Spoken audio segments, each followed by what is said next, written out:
Olá, eu sou Suzana Barelli, hoje é domingo e eu trago aqui para vocês um resumo do que foi notícia no mundo do vinho nessa semana que passou.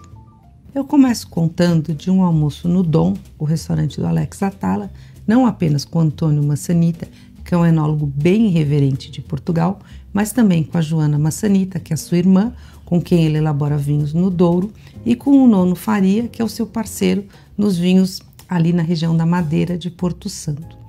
No meio da conversa, o Alex chegou para explicar o prato e os dois, Alex e Massanita, começaram a conversar sobre peixes e principalmente sobre pesca submarina, que eles descobriram ali que os dois são apaixonados por isso. Não só o Alex e o Massanita, mas também a Joana. É uma coisa que está no DNA da família Massanita, a pesca submarina.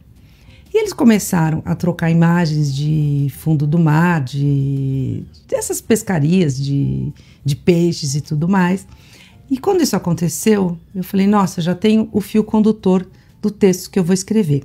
E nesse texto, que eu gostei bastante de contar a história, eu faço uma analogia grande entre os pescados, os diferentes mares e fundos do mar, e espécies de peixes e preparos, com os projetos Massanita, de diferentes vinhedos, de recuperação de variedades antigas e tudo mais.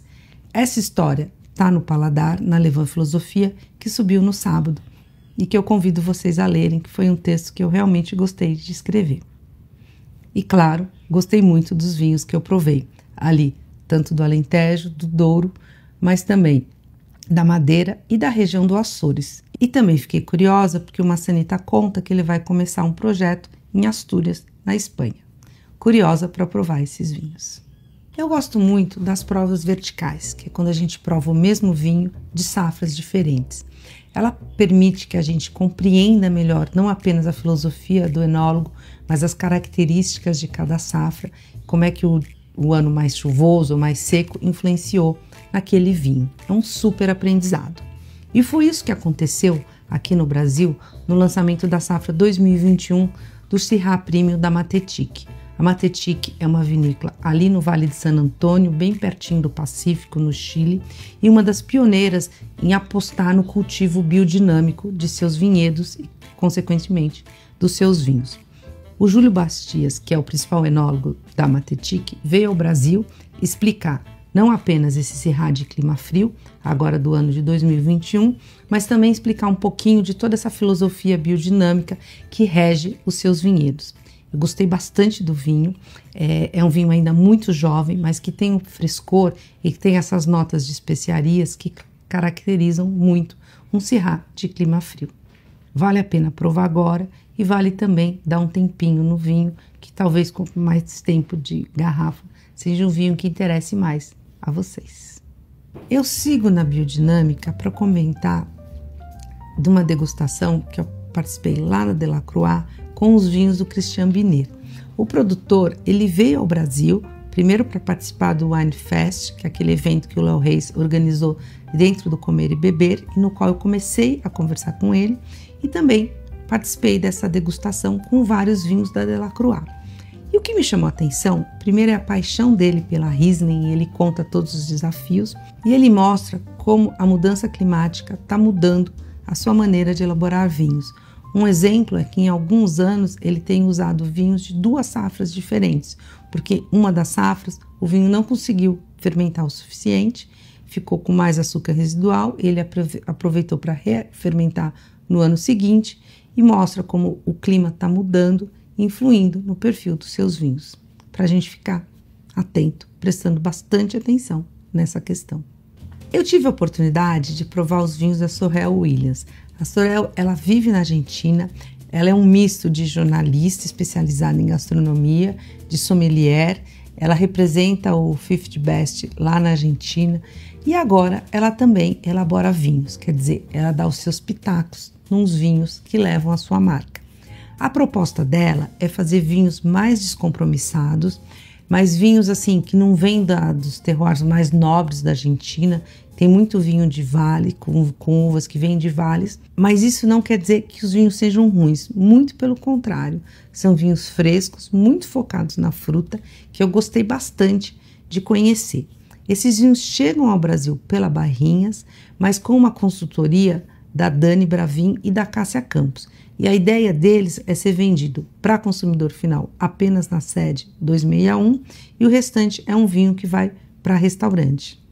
O Jorge Seródio, que elabora vinhos lá no Douro, no norte de Portugal, junto com a sua mulher, a Sandra Tavares, passou por aqui e eu tive a oportunidade de almoçar com ele e eu confesso que eu estava bem desatualizada sobre esse projeto que eu gosto bastante ali no Douro. Primeiro, eles têm um branco, que é o Guru, que é um branco de muitos predicados, e o Guru já tem um filhinho, vamos dizer assim, que é o Guru Vinha da Calçada, está em sua segunda safra e que eu não conhecia esse vinho e gostei bastante. Além disso, o Jorge trouxe para o almoço o Garrafeira, que é um vinho que ele faz no Dão e que eu também me surpreendi e gostei bastante. Trouxe o Quinta da Manuela Vinhas Velhas 2013, que era um vinho que eu passaria o dia inteiro com ele na taça. Ele foi um vinho que foi abrindo ao longo do almoço, foi abrindo, foi encantando cada vez mais. E também o Pintas, que é o grande vinho que eles fazem ali no Douro, mas o Pintas da safra 2021, que na minha opinião ainda está muito, muito jovem. O meu conselho é deixar esse vinho ainda na garrafa e esperar mais um tempo, que vai ser um vinho muito interessante. Mas 2021, no caso desse vinho, ainda é uma safra muito precoce. E a gente terminou o almoço com um porto branco de 10 anos, da Quinta da Manuela. É muito interessante perceber o trabalho desse casal ali no Douro, de respeito às variedades e de interpretar melhor o seu terroir. Gostei bastante desses vinhos, das novas safras, que fazia tempo que eu não provava. E os vinhos, para quem interessar, são importados pela adega lentejana. Eu sigo na toada dos brancos, já que eu elogiei o Vinha da Calçada, da Sandra e do Jorge, para contar de um artigo que eu escrevi para o INEX, a convite do Rodrigo Lanari, em que a questão é exatamente essa: discutir se o branco é moda, se o branco é tendência ou se o branco é fato. No texto eu trago vários dados que mostram esse crescimento grande dos vinhos brancos, do lado da produção e também do lado do consumidor querendo consumir vinhos brancos, e fico feliz quando eu vejo vinícolas que estão localizadas em regiões com vocação para vinho branco, pensando em como elaborar um vinho branco de maior qualidade.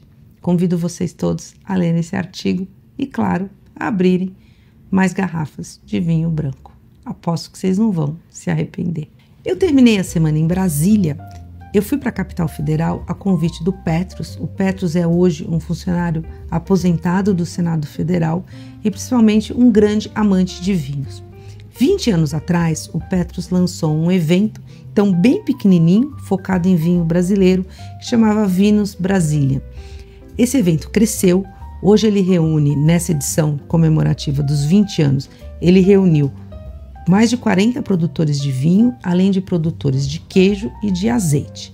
Eu fui conhecer, é a segunda vez que eu vou na feira, me impressionou, eu tinha ido 10 anos atrás, me impressionou o tamanho desse ano, muita gente interessada em provar vinhos e muitos expositores.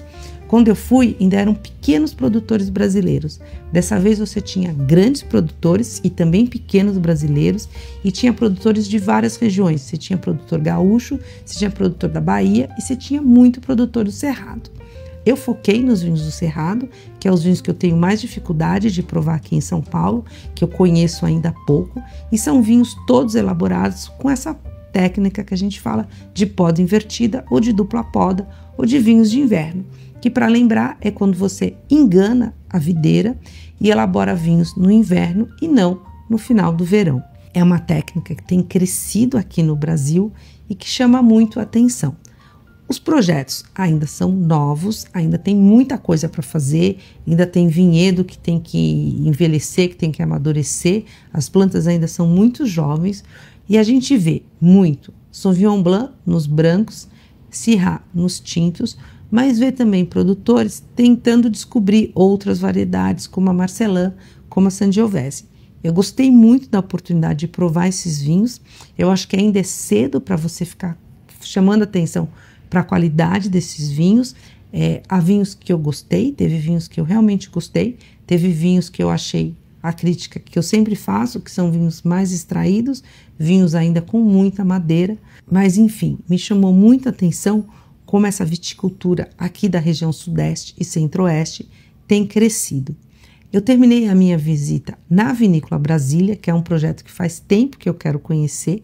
É um projeto disruptivo no qual você junta 10 fazendeiros da região, eles têm uma vinícola comum e tem o projeto de ter uma parte das uvas que vão para esse vinho que é elaborado dessa vinícola e que também tem os seus projetos pessoais.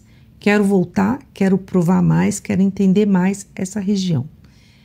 E ainda na Poda Invertida, vale chamar a atenção que na semana passada aconteceu a Avaliação Nacional de Safra, que é aquela avaliação enorme que acontece em Bento Gonçalves e na qual é divulgado 16 vinhos mais representativos do ano.